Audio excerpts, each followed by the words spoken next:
मंडलीर मस्तक पुणी आपणार सती कन्या को शीघ्र नेबाकू आसुथिबा आम्भ मानकर सेई स्वर्गीय बर प्रभु जीशु ख्रीष्ट बहुमूल्य नाम रे प्रेमर नमस्कार।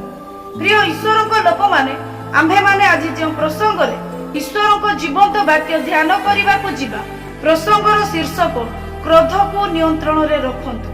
प्रिय ईश्वर लोक माने आज आम्भे माने चिंता करने को जीवा किपरि क्रोध को अपना बस रे रखिबा। प्रिय मंडली आसतु सेही पदटी को पाठ करिबा जहाँ हितोपदेश 14 अध्याय 17 पदरे लेखा अछि। देखंतु पाठ करूछि जे हठात क्रोध करे से अज्ञानर कर्म करे। प्रिय ईश्वर लोक माने टिके ध्यान दियंतु एठारे क्रोध करिबा विषय लेखा नाही किंतु हठात क्रोध करिबा विषय लेखा अछि। हठात क्रोध करिबा ओ क्रोधित हेबा ए दुईटी कथा मध्यरे अनेक पार्थक्य अछि। आपण माने एही परि अनेक लोक मान को देखिथिबे जो मानकर रक्तचाप एते शीघ्र बढ़ी जाए जे जो द्वारा से माने हठात क्रोधित हो जाते। प्रिय ईश्वर को लोक माने अनेक थर एपरि हुए जे से माने कोनोसी कथा को न बुझी सुझी हठात क्रोधित होई जहा पार्टी को आसिला ता सामना लोक को कहि दियंती।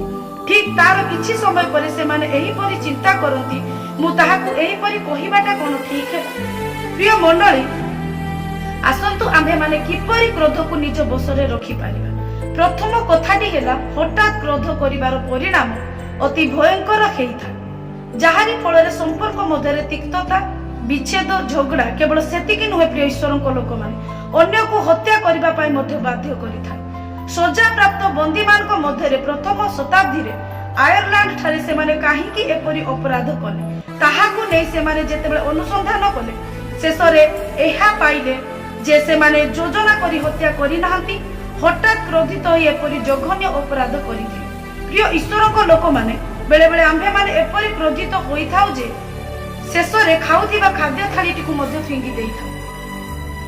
सेतिकिरे भी जदि क्रोध शांत न हुए तेबे आम्भे माने कोन करूना सामना वाल रे लागिथिबा एलईडी को मध्य तळे कचाडी दे। अल्प समय पर क्रोध जेतेबेले शांत होई जाय सेतेबेले एही परि कहि थाउ एहा मो कोन कली बोली मुंडरे हाथ रखि तळे बसी पड़। प्रिय मंडली कहिबाकू गले एही परि आसु क्रोधी लोक माने केबे भी क्रोध को निज बसरे रखि पारंती। वर्तमान आसंतु की प्रकार ए शिक्षाटी को आगो को नेबा जहारी फल रे आम्भे माने तहिर समाधान आड़ को अग्रसर हेई पारि। प्रिय ईश्वर लोक माने मूल कथा एहा अटे आम्भे माने क्रोध को बसरे रखु किंतु क्रोध आम्भ मान को बसरे न रखु। सेथि पय प्रिय ईश्वर लोक माने आम्भ मानकर चेष्टा एहा हेउ हठात क्रोध आसीबा पूर्वरु आपणार पाटी को ओ शरीर को आपना नियंत्रण रे रखु। हो एपरि परिस्थिति रे क्रोधित हे जोश रे कोनोसी प्रतिशोध नेबा पूर्वरु आपना को नियंत्रण करंतु। प्रिय मंडली एही परि लोक कथा अछि सेही समय रे आपण कोनोसी निष्पत्ति नेबा कथा नाही।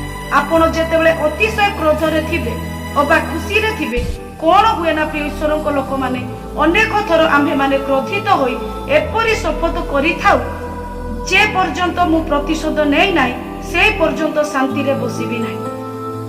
प्रिय ईश्वर लोक माने ईश्वर को जीवंत वाक्य आम्भ मान को कोन कहे एपरि अवस्था रे निज को शांत रखी आगो को घटिबा को जाउथिबा अनेक घटना को आपण रखि पारिबे। प्रिय मंडली हितोपदेश 14 अध्याय 29 पद एपरि कहे जे क्रोध करिबारे धीर से बड़ बुद्धिमान पुणी हठात क्रोधी अज्ञानता रूप ध्वजा टेके। प्रिय ईश्वर लोक माने आपण को जदि क्रोध आसुछि तेबे सही समय ही क्रोधटी को दमन करंतु। जदि कोनोसी व्यक्ति आपण को सहित क्रोध रे कथा करूअछि तेबे सही क्रोधटी को निजस्व न करी हठात सेठारु अन्यत्र चली जांतु। ता प्रतिबदल रे सेमान को पाई आपण को पाटीरु कोनोसी कटु कथा न बाहरु कारण एपरि कथा स्वर्गर परमेश्वर को दृष्टि रे मंद विषय अटे।